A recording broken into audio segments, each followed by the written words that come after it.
Assalamualaikum warahmatullahi wabarakatuh. Selamat pagi, saya Didi Wadi SEMM. Saya dosen Sekolah Tinggi Ilmu Ekonomi Banten. Dalam hal ini saya akan mendeskripsikan mata kuliah yang saya ampu. Alhamdulillah saya mengajarkan beberapa mata kuliah di kampus Sekolah Tinggi Ilmu Ekonomi Banten. Tapi dalam hal ini, pada kesempatan ini, saya mengampu tentang dasar-dasar manajemen pemasaran.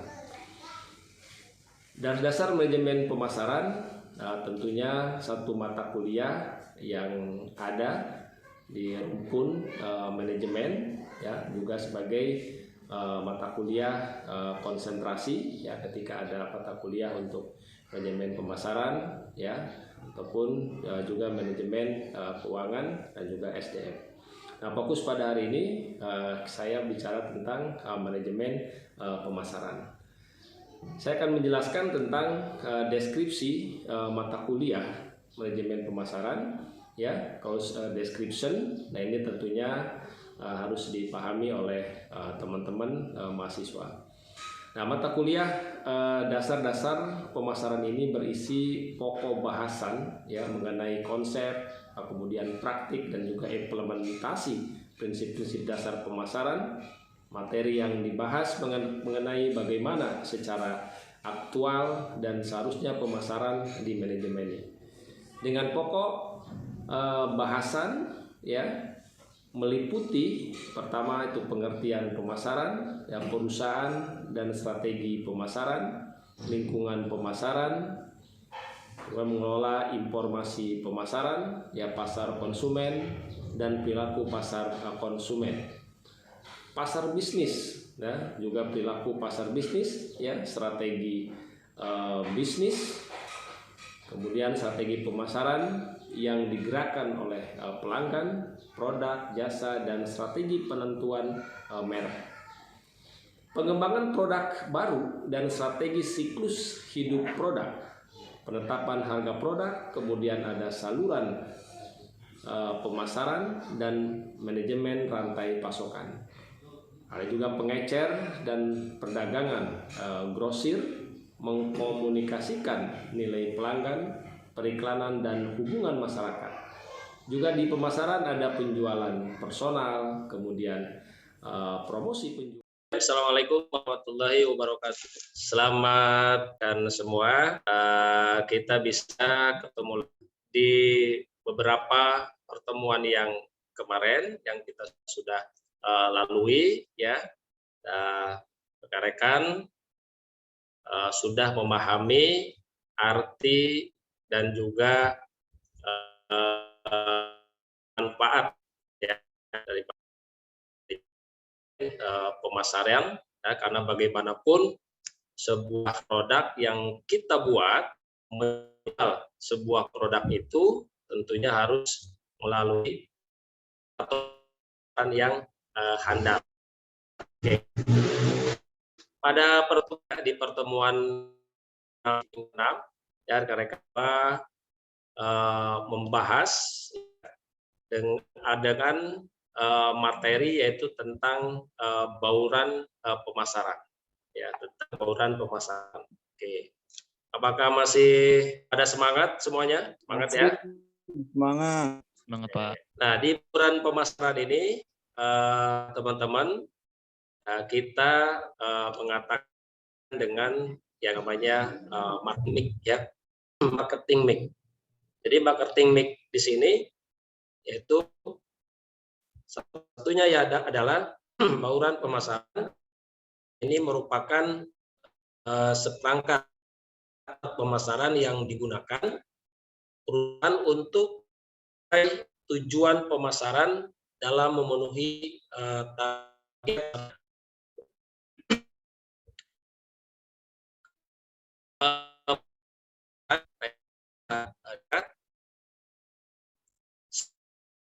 alat pemasaran yang digunakan untuk meyakinkan objek pemasaran atau target pasar yang dituju. Nah, kalau kita seorang marketing ataupun dalam lingkup perusahaan, ya tenaga pemasaran ini melakukan. Nah, kemudian kita atau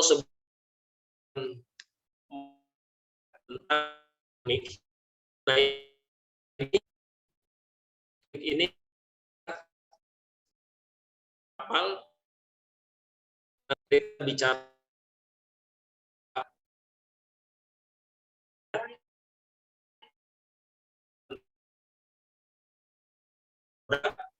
juga tentang dan juga tentang tempat. Nah, di perkembangan hari ini 4P itu sudah menjadi 7P, bahkan mungkin akan lebih, ya. Artinya dengan perkembangan teknologi, ya, dengan e-marketing ataupun yang lainnya, ini akan selalu berkembang. Nah, dari 4P ini, jadi ada 7P. Yang pertama adalah price, ya, masih ada. Kemudian juga ada produk, kemudian ada promosi, ada flash, ada 4, ada people, ada test, dan physical improvement evidence. Nah, ini berkembang menjadi 7, ya, bahkan lebih untuk ke depan, ya, tergantung dari perkembangan situasi marketing, ya, dengan hari ini yang digunakan dengan teknologi yang sangat luar biasa. Nah, kalau kita bisa gambarkan ya model marketing mix hari ini, nah ini kita sudah sampaikan tadi, ya, ada beberapa strategi-strategi dari mulai 4 sampai dengan 7.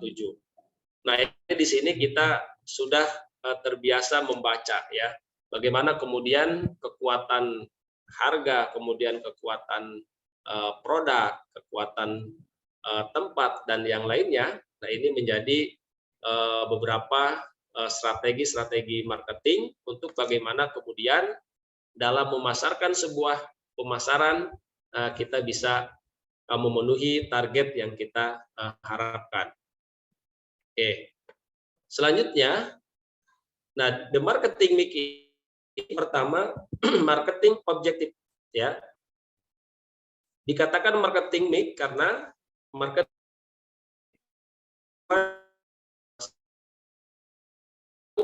tujuan daripada pemasaran itu seperti apa, ya. Ya, kemudian ada type of product, ya, artinya jenis produk, ya. Ini kita harus memahami jenis-jenis produk. Nah, kemudian ada target market, artinya target pasar yang akan kita masuki, ya. Nah, kemudian ada market structure, yaitu struktur pasar, ya. Ya, kemudian ada repulse behaviors, ya, perilaku pesaing. Ya, kemudian ada global issue, ya, culture, religion, isu global, misalnya budaya, agama, dan yang lainnya. Nah, ini dalam marketing mix ini perlu kita betul-betul mengantisipasi persoalan-persoalan yang ke depan. Nah, kemudian ada marketing position, arti posisi pasar. Nah, kemudian ada produk portofolio, itu portofolio produk. Nah, diharapkan dengan beberapa strategi, ya, kemudian yang diharapkan oleh perusahaan ini bisa membaca, ya, situasi lingkungan eksternal untuk kita melakukan sebuah penjualan yang baik. Karena bukan titik berat pada target pencapaian, tapi bagaimana market pasar ataupun marketing ini kemudian bisa akan selalu melakukan tindakan-tindakan pembelian dan juga akan membrand image, ya, daripada perusahaan itu sendiri. Nah, selanjutnya kita akan melihat tentang produk, ya. Kita bicara bauran produk, yaitu tentang produk. Nah, produk ini macam-macam, ya. Ada produk yang konkret, ada juga ada produk yang abstrak, juga ada unsold produk ya. Nah, di produk yang pertama ya, untuk kelengkapan sebuah produk, tentunya produk tidak berdiri sendiri ya, ada beberapa elemen-elemen untuk melengkapi produk itu agar produk itu kelihatan baik ya, kemudian bisa dijual di pasaran dan tentunya bisa berdaya saing ya dengan produk-produk yang lain. Nah, tentu produk yang pertama adalah kita bicara tentang desain ya. Desain ini harus menarik dan harus menjangkau semua segmentasi. Apakah ini segmennya orang dewasa, kemudian anak-anak ya, atau khusus untuk wanita atau pria ataupun yang lain. Ini desain produk ini juga berkaitan dengan bentuk ya yang harus menarik ya, yang bisa menciptakan ya atau bisa memancarkan ketertarikan buat pembeli ataupun konsumen, sehingga desain produk itu bisa dibuat semenarik mungkin ya, atau kekinian ya, kalau milenial bicara tentang eye-catching ya, seperti itu. Nah, kemudian di produk ini kita bicara tentang teknologi. Nah, hari ini kita tidak lepas dengan bagaimana peran teknologi yang sangat vital. Nah, peran teknologi di sini tentunya ini akan memberikan dampak yang sangat positif ya kepada produk tersebut, karena dengan sentuhan teknologi tentunya produk itu akan bisa memberikan ya sentuhan yang baik ya, sentuhan yang tentunya akan bisa diminati oleh masyarakat ya, dengan kekuatan teknologi seperti itu. Kemudian usefulness ya, artinya kemanfaatan produk, karena diciptakannya produk artinya ada usefully, artinya ada kebermanfaatan ya. Jadi produk itu diciptakan pasti akan menghasilkan ataupun memberikan manfaat kepada masyarakat. Nah, sehingga produk itu harus bermanfaat, memberikan kemanfaatan. Kemudian convenience, artinya kenyamanan. Ada beberapa produk yang pasti konsumen itu akan memikirkan ya, kriterianya adalah kenyamanan. Kita memakai produk itu apakah kita nyaman, perusahaan itu bisa mengcover. Nah, ini teman-teman, kedudukan daripada produk inilah yang kita harus betul-betul memahami ya, seperti itu. Kemudian kita bicara tentang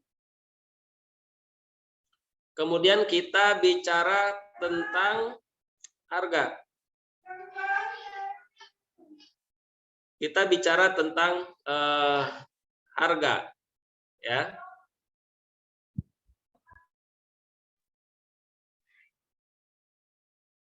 Kita bicara tentang harga ya. Oke. Produk, kemudian kita bicara tentang harga. Price ya. Ini price artinya harga. Nah, kemudian harga juga kita harus bisa bersaing, sahabat. Ya, ada skimming, kemudian ada peluncuran, ada penetrasi, kemudian psikologi, ya cost plus ataupun biaya tambahan, juga loss leader atau kehilangan arah. Ini di harga. Maka teman-teman, pada posisi harga ini harus ditentukan oleh perusahaan supaya produk ini bisa bersaing ya di pasaran. Jadi orang bisa melakukan pembelian ya dengan mempertimbangkan harga yang bersaing. Nah, selanjutnya kita bicara tentang promosi ya. Promosi ini ada special offers, penawaran khusus ya, kemudian kita ada advertising, ada iklan ya, kemudian ada user trial ya, uji coba, direct mailing ya, surat langsung, ada leaflet, poster, free gift, hadiah, competition ya, persaingan, dan joint venture patungan. Nah, di promosi ini tentunya kalau kita bicara hari ini ya promosi banyak kita lakukan, baik itu di media cetak ataupun di medsos, ataupun juga promosi-promosi ya yang kita bisa dengan direct mailing, surat langsung, atau juga uji coba ataupun yang lainnya. Nah, ini bisa dilakukan ya oleh perusahaan ketika sebuah produk ini harus disalurkan ataupun dipromosikan kepada masyarakat. Ya, ada beberapa yang tentunya strategi-strategi promosi ini harus dibuat oleh perusahaan. Untuk apa? Supaya promosi ini bukan saja kita bicara tentang branding produk, tapi juga kita bicara tentang branding perusahaan. Sehingga promosi ini harus dikemas seapik mungkin, yang tentunya bisa memberikan kepastian ya kepada konsumen ataupun kepada masyarakat. Jadi berikanlah informasi-informasi yang baik ya, yang jujur terkait dengan produk yang kita tawarkan. Nah, setelah promosi, teman-teman, kita bicara tentang place ya, artinya tempat. Nah, tentu tempat menjadi sebuah hal yang salah satu yang sangat penting ya. Kalau kita bicara tentang tempat ya, hari ini kita mungkin bisa lihat ya, retailnya ada eceran, wholesale ada besar-besaran, mail order, pesanan lewat surat atau internet, direct selling penjualan langsung, peer to peer, orang ke orang, atau multi channel berbagai saluran. Nah, hari ini ya di pemasaran hari ini kita melihat bagaimana kemudian tempat ya ataupun lokasi daripada penjualan ini sangat menentukan, atau juga hari ini orang akan melihat bagaimana kemudian produk itu ditawarkan.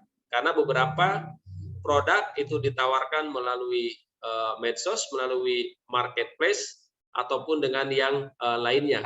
Dan jarang orang kemudian berkunjung ke tempat. Nah, mungkin ketika ada kita menjual seperti retailer, wholesale ya, ataupun besar-besaran ya, ataupun yang lainnya, nah ini tentu akan berdampak sangat signifikan gitu ya terhadap penjualan produk tersebut. Oke. Selanjutnya yaitu adalah people ya. Ada employees ya, ada karyawan, kemudian ada manajemen, ada kultur ya, ada customer service, layanan pelanggan. Nah, ini di bauran pemasaran ya, yang bagian people ini sangat menentukan peranan daripada penjualan. Kita ada employees ya, ada karyawan, kemudian ada manajemen ya, kemudian ada culture ya, kemudian ada customer service, layanan, dan juga ada pelanggan.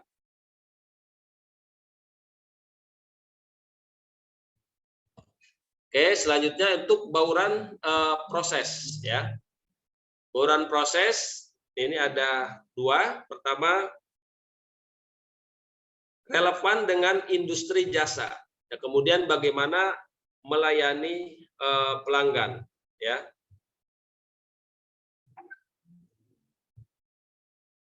Ya, jangan pelanggan ya. Ini proses ini yang pertama ada relevan dengan industri jasa, melayani pelanggan. Dari penjelasan ini rekan-rekan ya, dari bauran pemasaran ya, ada yang tentunya saya sampaikan. Bauran pemasaran hari ini kita sudah menunjukkan yang sangat signifikan bahwa marketing ataupun pemasaran ini banyak menggunakan media-media yang baik ya, media-media yang sangat canggih ya untuk memasarkan produk-produk tersebut. Oke, sampai di sini ada yang ditanyakan, rekan-rekan? Oke, kalau tidak ada ya, saya rasa dicukupkan ya. Kemudian jangan lupa ya isi absen ya di Edling ya, diisi akad teman-teman. Oke, kalau tidak ada, saya cukup kami ya pertemuan ke-6. Mudah-mudahan kita bisa pertemuan berikutnya. Saya ucapkan terima kasih. Assalamualaikum warahmatullahi wabarakatuh. Waalaikumsalam warahmatullahi wabarakatuh.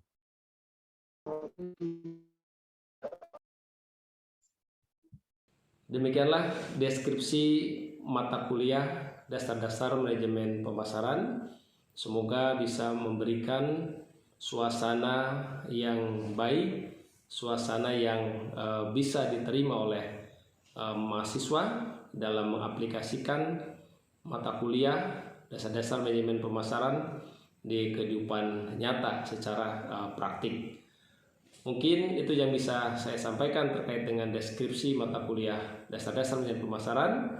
Saya akhiri dengan Assalamualaikum warahmatullahi wabarakatuh.